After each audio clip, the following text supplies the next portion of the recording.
Hello and welcome back to Bells and Bloodshed. I'm your host Bailey, and I'm Lindsay, and this is a podcast about all things true crime, paranormal, spooky, etc. And we post every Sunday at 1 p.m. You can find us on Spotify and YouTube, and we post at 1 p.m. Central Standard Time. So, let's get into today's episode. Important to note that. But yeah, today's episode is going to be kind of about King's Tavern in Natchez, Mississippi. Since, we're from Mississippi, I thought we could dive into a little bit of the history from here. Local haunts that I've been to, and I love King's Tavern. I just think it's interesting with the story and how it Bailey is you're like the ghost tour. I'm the ghost person, You've been on like all the ghost tours around here. Yeah, well, we need to have more, like in our hometown, I feel like, but that's just me, that's my opinion though. That's whatever. I can be wrong. That's not one so far. I wish we did have some. Like, I wish they would do some at the local places. Yeah, like at Temple Theater. That one would be fun. That would be great. That was a creepy one. You're all probably wondering why my voice sounds like I'm dying. Yeah, please inform them what's maybe happening. we should do sweet tea time. Sweet tea time, yes. Inform the audience as to what's going on. I'll inform the audience. So first and foremost, if you've noticed, we did skip a week for an episode. We didn't plan to do that, but Bailey got sick, my husband got sick, and then I got sick. So we were all just down for the count, though. We were all down for the count. And I'm fine now, but I am still reeling from the effects, and that is why my voice is just not all there today. But you know what? I am feeling great, and we're just ripping and running. Yeah. So. Well, my sweet tea time, let me think over the last couple of weeks. I recently went on a friend's bachelorette trip down to Gulf Shores. That was such a fun trip.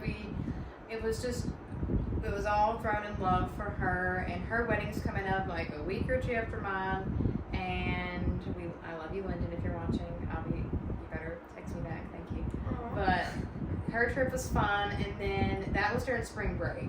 So then after that, I came home. And it was like my fiance's birthday around that same time too, so I came home a day early to spend time with him. I don't know, I'm a sweetheart. And then 2 days later, I got sick, and I was like, "Oh well, we can't shoot an episode if I'm sick," because we were gonna sit down. We were gonna do it at my house actually. A whole different scenery change. We were so excited we were excited about this too. Yeah, I was like, "Oh, a new place, new episodes, and probably just more stuff," and then we just got sick. Yeah, we were all gone. But yes, for what you're really here for. Yeah, what you're really here for, you were gonna head on into King's Tavern in Natchez, Mississippi. It is the oldest building in the oldest city on the Mississippi River. So, have you ever been to King's Tavern or anywhere in Natchez? Have you been to Natchez, Mississippi?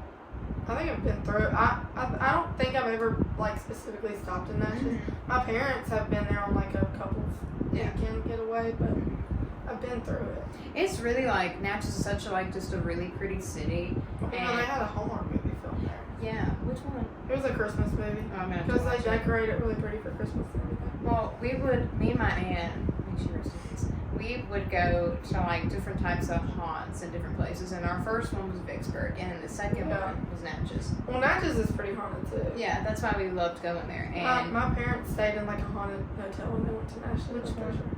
You had to ask them because I don't remember. It was a long time ago. We stayed at I think Guest Manor Inn in Natchez, and it was really nice. And apparently that was haunted too. It was haunted by a little boy that if you would throw a ball down the hallway, he would roll it back to you or something. And we stayed in again. It was a haunted Airbnb, bed and breakfast. Top off Queen. It was nice, and they even had I'll send it if I can find it. I'll send it to you to include in the video. But it had a haunted certificate that even said this is nationally recognized as a haunted building, and it was fun. We stayed there. They had really good breakfast, but she would go for the antiques. I'd go for the ghost stories. So on this trip, we went on a ghost tour, and they took us by King's Tavern. And get into that. Again, oldest building, oldest city, Mississippi River. It was built in the 1760s with the wood from the old flatboats that were used to bring goods down from Natchez and New Orleans before the steamboat days. So that's an interesting fact that I thought was interesting to know. Since the flatboat merchants couldn't float back home against the river's strong current, the last items they sold were their flatboats, and then they would travel home like far as Nashville. Yeah. And then by the old Natchez Trace, and then those were then originated from the Native American tribes. So they would have that. But going back to when I would be there with my aunt, at the time it was open and you could eat there. Now it's permanently closed, and I really don't know why. It's just like, because I looked it up. You can look it up. King's Tavern, Natchez, Mississippi. It's closed permanently. You cannot go in.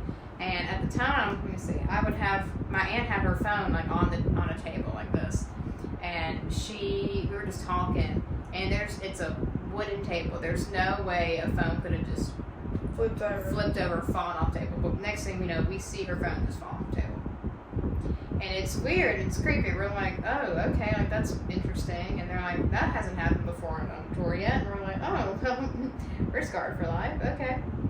And so that was one of our little takeaways from King's Tavern, was that experience. But so again, originating from the Native American tribes and the trails they would use.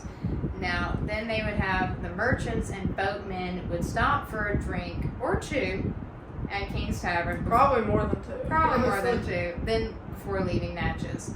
So then later on, over the years with King's Tavern, they would have the notorious Trace bandits would return to King's Tavern and spend the money they robbed from them. See, I'd heard about like Natchez Trace and problems with like robberies and stuff. It's like even today, like. And it's funny because I can't remember when I did it, but I think I did it with my mom in the last year or two. But it's always, don't go on the Natchez Trace at night. Don't do it. Yeah. Because it's just spooky. And you know what I'm talking. It's just miles and miles of just like two lanes, and that's it. And you just don't ever know what lurks behind the corners. And we went on the Natchez Trace up through like Tupelo, and even then it's just. I mean, not convincing too. Like with you and your aunt, like if it's just you and your aunt, two women, and y'all have like a flat tire or something, and you're stuck on the side of the road. I mean, it's just y'all two, and that just kind of it's like opening yourself up to higher risk. And I feel like stuff that goes unseen, they take the back roads. You don't want to take the highways, you're going to take the back roads for anything that you don't want anybody else to know. I mean, if you've got a trunk full of cocaine, you're probably not going to take the highway. No, you're going to want to take the back roads. And if you're like two women on there and your car's stopped and pulled over, well, you're here. You're here, and it's not a good situation for you. So, well, anyway, so they had these two Trace bandits would return to King's Tavern and spend money they would rob from them. And the Hart brothers were among the most feared bandits of the old Natchez Trace. They said, unlike most outlaws, the Harts were motivated by bloodlust rather than financial gain. And then entire families would fell victim to their bloody rampages through Mississippi, Tennessee, and Kentucky. So, not like most families where they'd be in it for just money and financial. They were just pure killers. I mean, a lot of crime these days is either, financially motivated or, motivated by addiction. Yeah, it is. And I mean, when you have people like that are just killers. Natural born killers. They're just like they just have bloodlust. I mean, that's just evil right there. That is a whole nother ballgame that you don't want to play. No, I was like, oh, okay, well, that's them. So then they had an elder brother named Big. This is like Big Hart was so cold-blooded that he killed his own daughter for crying to him. Dang. So like these guys had no souls. They were just whatever. They're gonna kill their own family. I don't even know how you live like that. Yeah. So again, in 1799, Big Hart was hunted down and killed by a posse near Henderson, Kentucky. His head was mounted and displayed on a pole at a crossroads, which is still called Harp's Head Road to this day. So we're going to have to look that up and insert that. Yeah. His brother Willie, or Little, so their name's funny enough. The older brother was Big, and the little brother was called Little. Well, Escaped and joined up with the Sam Mason gang. And Sam Mason was another notorious trace outlaw, and he was known for leaving messages after his crimes, often in the blood of his murdered victims, proudly stating, "Done by Mason of the Woods." that's sick. That is sick. That is sick. I've heard of sick things, but that takes the cake for me. Have you ever heard of something like that? I mean, I've heard of it in like movies and like really bad stuff, but I mean, Done by Mason of the Woods. I don't know, that leaves a bad taste. that's how you know that he's like a legit serial killer, when he's like, when they leave a mark like that, you know, where it's like they want credit for what they've done. That's how you know that they have a serious problem, and they will never ever stop, and that they are just inherently evil. Well, it gets better. Oh. In 1803, Mississippi Territorial Governor William C.C. Claiborne put out a $2,000 reward for Mason. And that was a lot back then. That was a lot back then. Little Harp and James May, another member of the Sam Mason gang, decided to collect it. So they killed Mason, cut off his head, and presented it to Greenville. The head was positively identified as Mason's, but a man in the crowd recognized Little Harp. Both Little Harp and May were arrested on the spot. They were tried, convicted, and sentenced to death by hanging. Their heads were mounted and displayed on poles at opposite ends of the trace to deter outlaws. Okay, but if... I mean, that's kind of like a three for one deal. Okay, right but there. like... Maybe Would that... Yeah, but like... If that was effective even like kind of today, would crime be as bad? I'm just saying. No, but I'm pretty sure that's like a violation of constitutional Exactly. rights. You're right, but like, still. There's actually a lot of studies on like whether or not severe crime control like helps the crime helps the crime rate or not. That's like all of it. But it's so insane that like they would put them out for everyone to see and like kind of be like, this is what you want to do. This is how you're gonna end up. Well, things were different too, because like, yeah, they were more serious in their punishments, but also people were a lot more desperate back then. Because like, they don't have DoorDash, you know, like they have to like, they have their if they don't have anything to eat, like a lot of people like, you know, starve to death and like froze to death in the winter because like they didn't have a warm home or they didn't have food on the table. And it's not like, you know, they could go to their neighbor's house and be like, please give me something to eat, because their neighbors didn't have nothing either. So even though the punishment was more severe, the desperation was more severe too. I just keep thinking like some of those cases, you know, like over in England where they put like the heads, you know, like on the, you know, the turnpikes or something. And I just like think like that is history right there, and it's. But then again too, like they got away from that for a reason. Exactly. Because like, well, if you keep doing that, people like they're gonna get used to it at this point. Well, it's not even that they're gonna get used to it, but if you keep, you know, having punishment that's so severe, especially if you act quickly, a lot of times you would end up, you know, doing it to people that were actually innocent, and like people would not react well to anything like that. So I mean, that probably caused like a government uprising. I think it probably did. I just wish like it's kind of a little bit more now, and like and from what I'm teaching, you know, like I tell them, you know, what your actions have consequences for what you do. Well, I mean, I will say like it is kind of. Karma kind of got after Little Harp and James, they were like, because you know they were gonna turn their posse member in, and then they got too. So hang out with your. I mean, the guy definitely need to get turned in. Don't get me wrong, but like when you betray somebody, that's exactly karma coming at you. You live and you learn. In this case, you learn and die. I mean, they were going to turn him in when they had done just as much bad stuff, probably. Exactly. So, I mean, that's kind of hypocritical, too, Big honestly. karma right there. All right. So, moving on, they said records show that Sam Mason and Little Harp hit Yazoo. Shout out to Uncle Bob if you're listening. Love you. And Walnut Hill, which is now Vicksburg, during their crime spree. So, it's very possible that they ventured to Natchez to spend their ill-gotten gains at King's Tavern.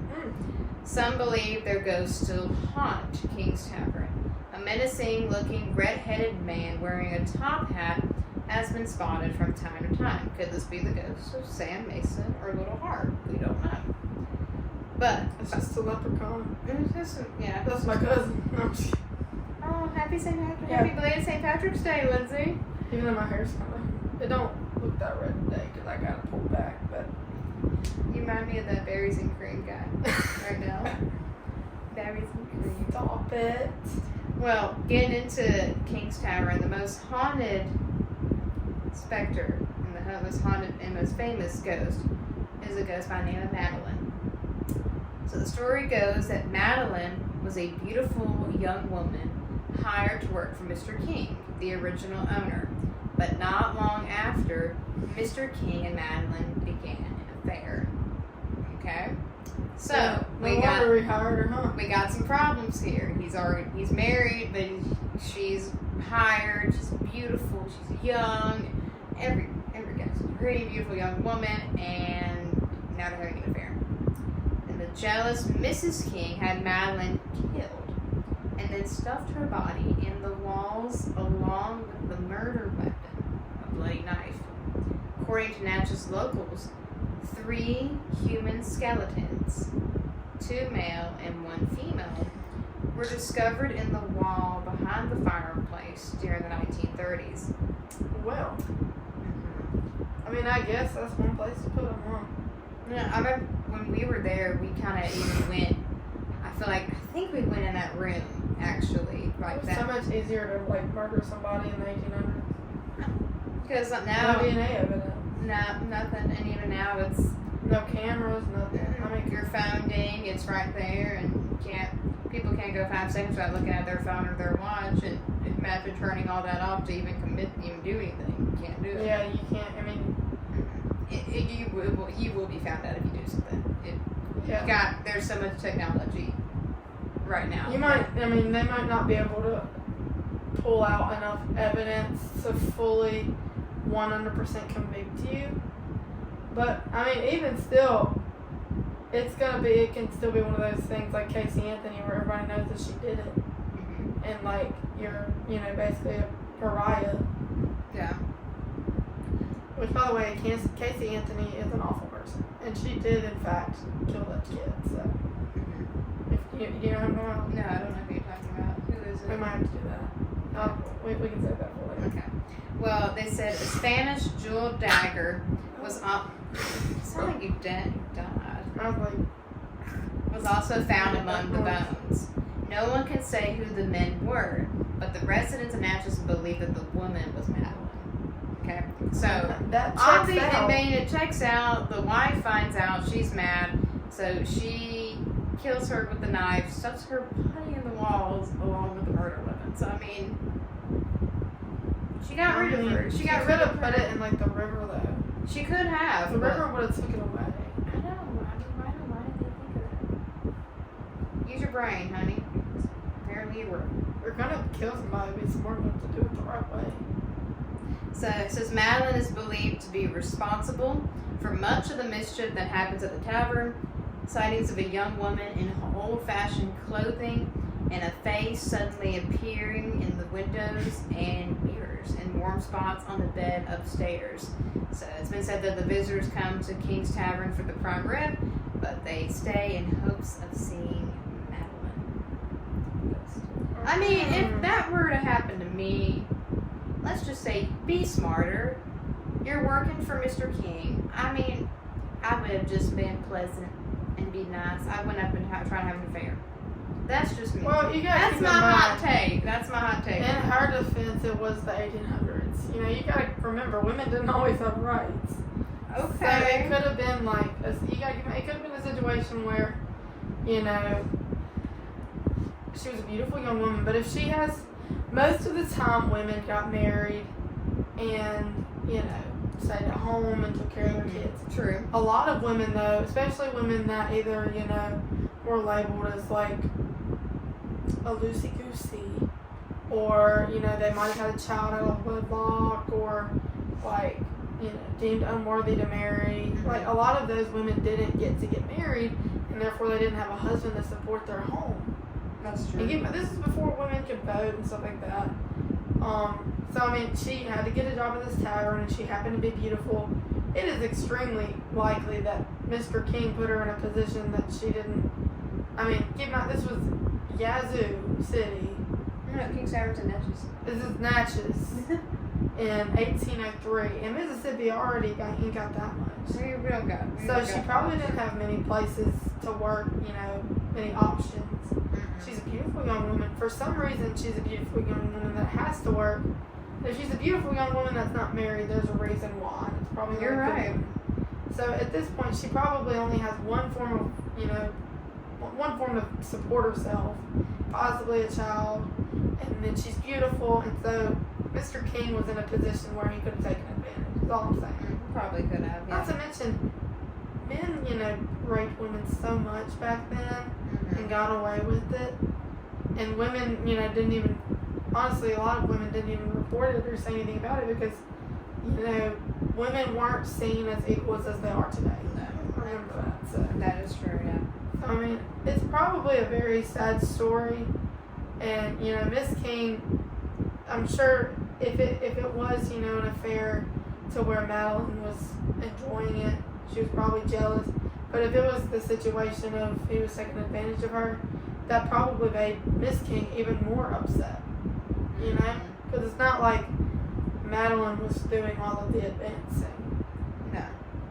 And so that means that her husband, with no advancement on the other party's part, just took it upon himself to, not be happy with what he had. Exactly. And then, in that defense, Madeline was then killed because of the affair, and Miss King found out. I wonder how she found out. People talk. Yeah, people talk. See things. So she's the man's wife. He owns a tavern. She might have came in and saw something she probably wouldn't see. I wish I could remember more of it, but I remembered, I do remember going in there and, thinking, this is the room that they found her in. It was very tiny. Yeah. And then they said stuffed it in there. Yeah, they stuffed her in there with two guys, which that is still. Why are there men? Yeah, who did she kill? Man? Yeah, they said that they don't know who the men are. And so no one can say who the men are, but the residents in Natchez believe the woman was Madeline. So they probably didn't see her. So maybe her husband was cheating on her with men too. Swung both ways. Yeah. No hate. You do you, boo boo. Yeah. A lot of people did do that back in the day. Yeah, it was just really secretive. You could have been doing that. We don't know. Mr. King, can you confirm or deny from the grave? Yeah. Confirm or deny? Well, in Bridgerton. Have you seen Bridgerton? Yeah, I love Bridgerton. Benedict. He's very explorative. Very explorative, yeah. In his pursuits. And honestly too, even though obviously Mississippi in the 1800s it probably wasn't, super. People probably weren't super chill about it in Mississippi in the 1800s, but in some cultures, in ancient Greek cultures, it was very, very normal for, polygamy and stuff like that, and for any which way, it didn't matter. So, because I think it's Caesar Augustus. It was Alexander the Great. Yeah. He had an ongoing relationship with a man, and it was completely normal in that society. So it's kind of, even though in our in American history it hasn't always been approved of, I guess. There have been times throughout history where it was okay. So that's just a little interesting fun fact. That is an interesting fact. But you do whatever you want to do. But back then, her doing whatever she wanted to do, or whatever the circumstances may be, it ended up getting her killed. Yeah. And even today, that's just such a sad story. And then they didn't even find her. until the 1930s. I mean, I'm speculating she might have been like, dang, Mr. King got something going on. You know, she might have wanted some of that. I don't know. She might have. I mean, owner of a tavern. But then King's again, Tavern, so. I'm sure it's awful to find your spouse, you know, involved in an affair, but my thing is like, if you're in a marriage and your spouse cheats on you, it is not worth putting yourself in a bad situation by killing somebody for somebody that don't love you enough to stay faithful in your marriage. Preach. You're right about that. You know, like, if you're not even going to be a good spouse, then why would I kill for you? You know? That is true. Well, that's the story of King's Tavern in Natchez, Mississippi. Not Yazoo. Shout out to Uncle Bob again, who is in Yazoo. But yeah, I think the next one we'll be kind of covering is the witch of Yazoo. That's a good one. I love that story. And it's so interesting. Like, not a lot of people know about it. And it's crazy. It is. I told a coworker of mine that I'm going to be covering that one soon. She's like, what's that? And I showed her the grave. She's like, And I said, from these, and it's like, don't tell too much. You can't spoil it. But it's such a good case. Yeah, you'll have to hit us up next week for that one. And Willie Morris, you know, and all that. Yeah, but no, that story is literally crazy because it's like, I mean, you know, she followed through. That's all I'll say. I mean, I'm looking over my notes again for this case for King's Tavern, and I am seeing. I mean, it's crazy that woman that stuffed that girl up in the wall. Yeah, I am seeing right here that they have like a picture of Sam Mason. I'll be sure to send that to you. And they just reiterate that they were the notorious outlaws of old Natchez Trace, and they were. I mean, usually, I guess back in that time too, they probably had their territories that they, you know. I mean, look at how weird. Look at how they looked. Their nickname were the Horrible Harps. And it said that Eudora Welty, which is our famous, you know, writer from Mississippi, grew up hearing tales of the old Trace boatmen, bandits, and outlaws, and that inspired her to write one of her best-known classics, The Robber Bridegroom, which is a Grimm's fairy tale book based on those two. Nice. So, bro, I'm gonna have to look into that and read that, but yeah, that I could not even imagine that. But I mean, well, you gotta do what you gotta do back then. You gotta do what you gotta do to survive, but at what cost? Well, I mean, yeah. At what cost? They could have survived without doing all that. They were trying to be greedy. They were, 100%. But yeah, that was this week's episode. Next week will be yours, and yay! You want to give them a little taste or no? No tasting. You must come and see. Also, I don't know what I'm doing. I have not got that far ahead in my life, so we'll find out. I haven't got far ahead in mine either. I got like a couple. Yeah, you had 2 weeks to plan this episode. I did, and I love my King's Tavern. I was like, yes, I love this one. I'm doing it. Oh, great way. Yeah, well, we'll see y'all guys. Yeah, anyways. We're getting more bonus content coming out soon. We are. I'm going to start editing videos on my iPad. And, you know, please just like and subscribe. You know, share our videos. Share your comments, thoughts, opinions. Like, you know, just watch us.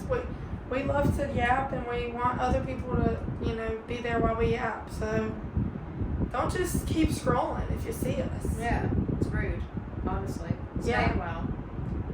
Enjoy us. Yeah. Enjoy our southernness and all that. Our spunkiness and sassiness. We'd like to have 100 by June, but we don't know.